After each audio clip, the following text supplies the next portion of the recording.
Welcome to War Bios, the podcast where we delve into the most pivotal conflicts in history, examining the strategic decisions, tactical innovations, and human elements that shape the course of warfare. Today, we're going to explore the fascinating story of the Battle of Montgisard, a clash between Christian and Muslim forces that took place in the 12th century.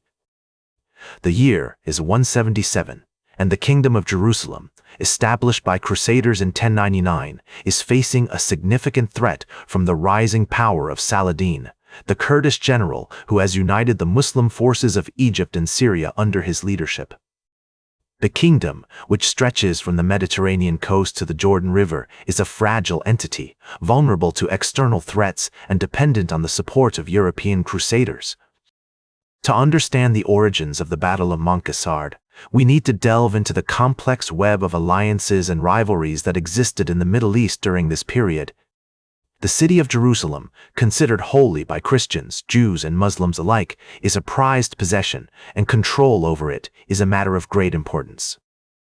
The Kingdom of Jerusalem, with its capital in Jerusalem, is surrounded by Muslim states, including the Fatimid Caliphate in Egypt and the Zengid dynasty in Syria.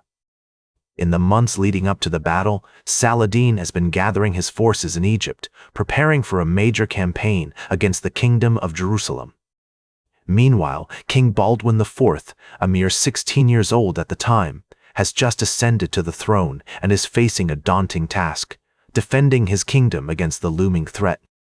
The young monarch is aware of the gravity of the situation and is mobilizing his army to meet the challenge.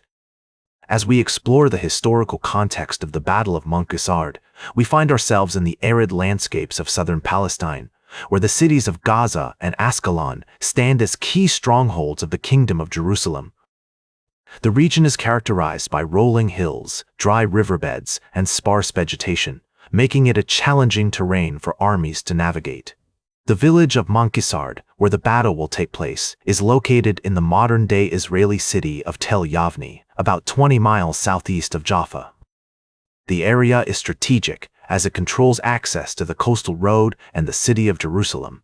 Saladin's army, composed of seasoned warriors from Egypt and Syria, is marching towards Montgisard, intent on capturing the village and using it as a stepping stone to conquer the Kingdom of Jerusalem.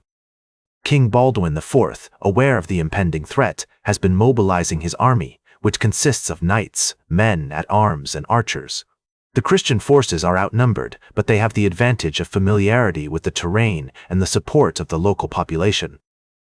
The outcome of the battle will have far-reaching consequences, influencing the balance of power in the region and setting the stage for future conflicts. As we delve into the heart of the battle, we find ourselves on November 25, 1177, a day that will be etched in history as a testament to the bravery and strategic brilliance of King Baldwin IV. The young monarch, barely 16 years old, has mobilized his army to meet the challenge posed by Saladin's forces, which have been gathering in Egypt for months. The Christian forces, composed of knights, men-at-arms, and archers, are outnumbered but have the advantage of familiarity with the terrain.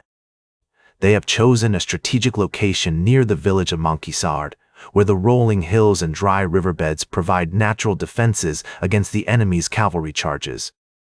King Baldwin IV, aware of Saladin's military prowess, has opted for a defensive strategy, hoping to wear down the Muslim army through a series of skirmishes and ambushes. As the two armies face off, the tension is palpable.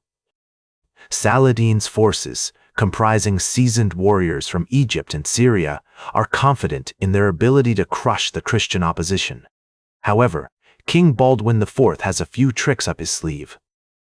He has deployed his knights in a tight formation, using their heavy armor to protect the more vulnerable infantry and archers. The Christian army is also supported by a contingent of Templar knights who have been stationed in the region for years and possess intimate knowledge of the terrain. The battle begins with a series of skirmishes between the two armies as they probe each other's defenses and test their resolve. Saladin's forces launch a series of cavalry charges, hoping to break through the Christian lines, but King Baldwin IV's knights hold firm, using their lances and shields to deflect the enemy's attacks.